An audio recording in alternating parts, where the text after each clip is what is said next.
This one thing helped me win an international pageant in a way that I never expected to happen. And for context, my international pageant was won after just 5 years of entering the pageant industry. So I never had decades of experience like a lot of competitors that I see. It happened 5 years in. I am a former Royal International Miss title holder. I was their International Role Model Ms. 2021. But the journey to get there was definitely not something that anybody could have planned or anticipated. And I'm going to walk you through exactly what happened behind the scenes that allowed me to win an international pageant. And of course, in the year 2021, this was during COVID. Like insane things were happening at this time. And I'm going to take you back before I even competed at this pageant because I started training in pageants when I was 21 years old. And very quickly, within the first 4 months, I won my first local title, won my national title of Miss Canada 2018. So naturally, my brain went, okay, we won local, we won national. The next logical step is to win an international title. And that's what was on my heart for several years. For 3 years, I spent training and hoping to win an international title successfully. So not only did I compete in two previous international pageants, and I did place in the top 3 and I did place in the top 15, but I also went back to another more prestigious national pageant and I placed in the top 15 again. So it was after two back-to-back pageant losses where I didn't even place in the top 3. I was in the top 15 in both, that not only was I a little bit frustrated about the fact that I wasn't succeeding and I wasn't beating past versions of myself that I knew I could, right? I was coming off of winning two pageants. I was coming off of being able to place in the top 3 to now being kind of plateaued at the top 15 spot when I knew my passion was to win an international pageant title, which obviously is going to take work. Like that is not something that they're just handing out to any pageant title holder. But the more frustrating thing that I was experiencing after those losses is this feeling of what do I do next? And it wasn't just about what do I do in terms of another pageant, do I go back? It was that I was faced with the stark reality that I was going back to a life that I didn't fully love, that I was going back to a career that did not light me up. I knew that when the pageant was over, I would have to go back to nursing. And then at the time, I was also doing personal training, both of which I was not lit up by, both of which I could feel were draining my time. They were draining my energy and ultimately leaving me with an option. Do I want to make a change?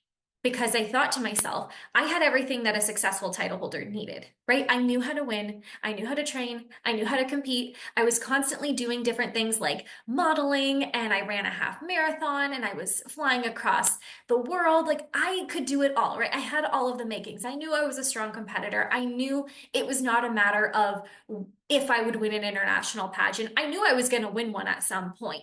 I had the brand, the community, everything, you name it. But the one thing that made it so clear to me after my last top 15 placement at Miss World Canada was that I did not want to compete in another pageant and either win or lose and come back to the same reality that I was creating for myself.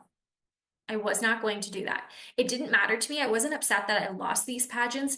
I was upset that I was in the same place that I was prior to joining the competition because I put all of my energy and all of my eggs into competing and not actually thinking about life beyond the crown, life beyond the competition of who was Maria and what was Maria really unhappy about. And it was my career. It was the path that I was leading that I knew I didn't want to be on. And I knew that I wanted to win a pageant, but I didn't need to win. What I needed to do was focus on what are we doing outside of this? And so this was my turning point. I remember it so clearly. It was January of 2021. I had entered in a national pageant, the Royal International Miss Canada pageant, because I knew it led to internationals. And so I hadn't even won the national title yet, but I joined a free challenge. It was a coach online was running this confidence in clients or like confidence in cash bootcamp of some kind, because at the time I started doing coaching online for pageant competitors. So I was already doing that. I was making a little bit of money on the side. It was going well, but I definitely felt like an amateur doing it. I could tell that the way that I was doing things was leading to a little bit of result, but it was not something that I by any means could take full time at that point in time with the income that I was making and expenses that I had. So I signed up for this boot camp. I thought, hey, it's a free week. I'm probably going to learn something. Why not? I'm not going to commit to anything after that. I just want to learn a little bit about how to build my confidence in coaching, and maybe I can do this full time one day. Until I had a very unexpected epiphany, which was really like a little bit of a meltdown after the first day, because I kept saying to myself, I'm not going to be sold. Whatever this woman is selling, I'm not buying. Even though she didn't even sell anything. She was just running the challenge just like, was promised. But it was after that first day that I realized I was playing so small and not claiming the thing that I wanted to do. I had completely been lying to myself because on one hand, I was saying, I don't want to lose another pageant and come back to the reality, or win another pageant and come back to the same reality. But then on the other hand, I found the thing that I so loved doing and that I would have been so happy to do full time for the rest of my life. And I was choosing to block myself from actually getting the support so that I could do it full time even sooner, so that I could do it in a way that really felt like it was lighting me up and creating the impact that I wanted to make. And so this was my turning point. Am I going to continue playing small in my life, but then trying to achieve a really big pageant title? Or am I going to make a decision for the empire and legacy that I'm going to build beyond the crown?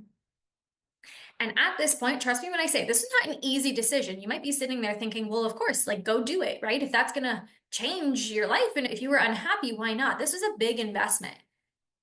This was a 10K USD investment. And for those of you that don't know, I'm in Canada. So that was like 13K. I was like, this is insanity. If you want to get something you've never had, you have to make decisions that you've never done. And I looked at this and I said, I could not do this. I could decide that this year it's too much. I can't. I had my sister's wedding that year. I was the maid of honor.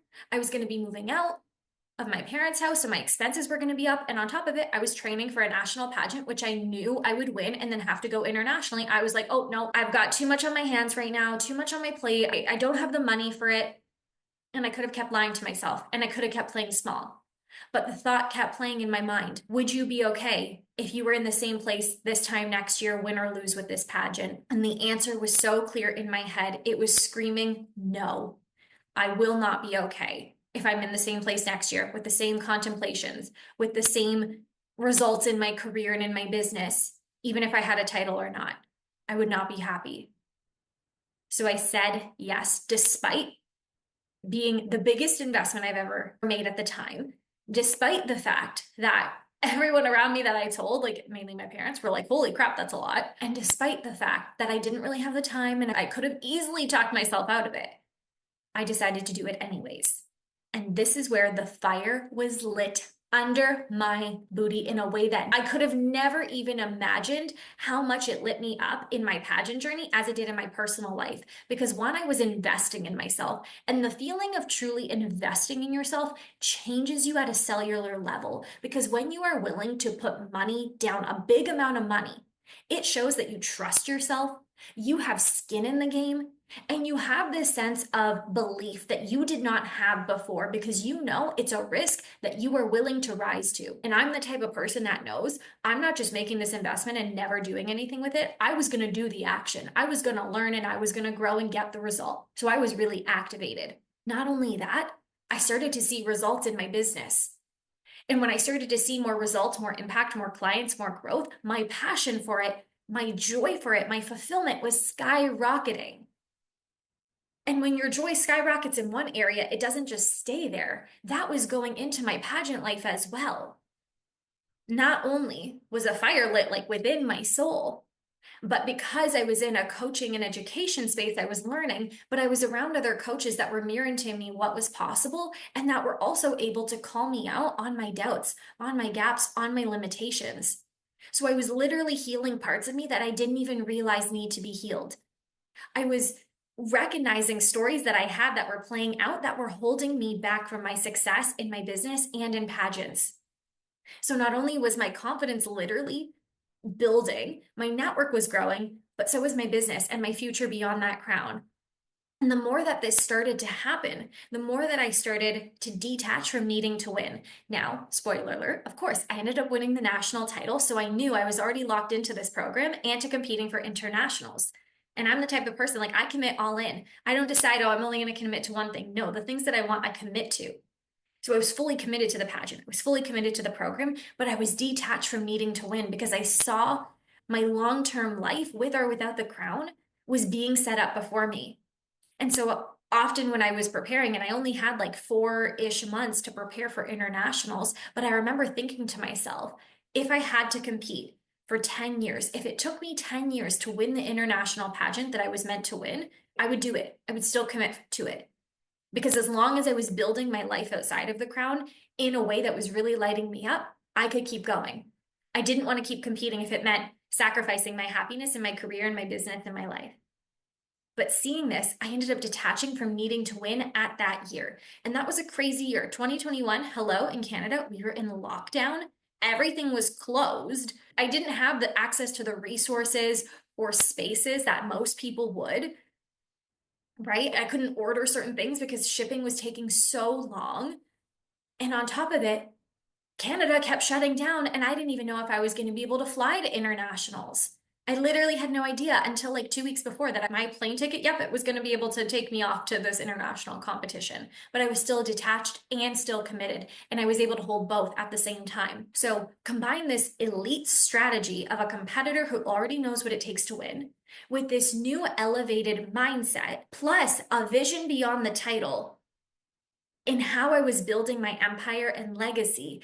Those three together were a recipe for winning the biggest international pageant that year. I think they had, I want to say it was over 300 or over 400 delegates. Like, there were more delegates this year than any other pageant I've ever seen. And obviously they have 7 different age divisions, but still hundreds of delegates. And our age division, there were 44 alone, which is a huge competition to stand out amongst.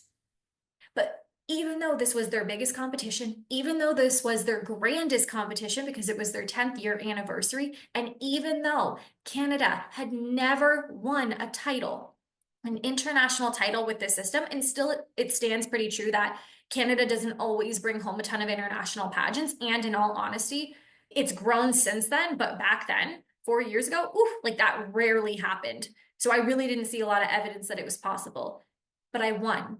I did it. I became the international role model Ms. And guess what happened after that? Not only did I have this incredible title that matched me, my brand, my identity, my passion, but my business blew up. So not only was I getting to do and network with really incredible things, I won a scholarship, I won a cruise, I got to walk in New York Fashion Week, I went to boot camp in Texas, I went to USA, I met Miss USA, but people then started seeing me as not just Maria, the girl who's a coach and growing her business, but she's also won an international pageant and she's showing up and sharing it all. And that was 2021 to 2022. It was about a year and a half, not even 2 years later, that I was giving in my notice for nursing. And at this present time, it's been almost a year since I've taken a nursing shift, since I had a nursing job. I don't need it, even though the crown has come off. And obviously I've won another pageant since then because I just love to compete. But I don't rely on it.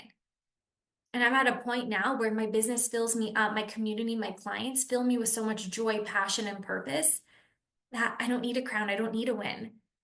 I get to do what I love every single day. And so the biggest lesson that I have for you, pageant gal, is don't just compete for the crown. Don't just let pageantry be your escape from life. Let it fuel your life and let it light the path that you want to create and come back to every single day. Because if you're sacrificing things in your personal life that aren't truly filling you with the joy and purpose and leadership that you know you're meant to experience, don't use pageants as an outlet, as a distraction. Figure out your empire, figure out who you want to be, the legacy, the person beyond that title, and you will be such a strong competitor. And if you know that the legacy you want to leave beyond the pageant title is building a business, is building an empire in a brand, in a community that pays you so well and that recognizes your value and that allows you to live with unlimited income, with time freedom, then you need to be in our program Empire, which is a 4-month program that helps you lay the foundation so that you can build a business you're absolutely in love with people you love, and get to live this freedom lifestyle for yourself. We have open enrollment right now. We're starting May 2025. And even if you're listening to this episode beyond that, you can message me for when the next enrollment and cohort will be. Send me a message. Let's book a call. Let's get you into Empire, because this will be the biggest and best investment that you make in yourself, and ironically, indirectly, in your pageant journey as well. If you're ready to do that, let's go. Okay? Chin up, crown on. If this episode resonated with you, send me a message at the Pageant Gal on Instagram, and I can't wait to see you build your empire.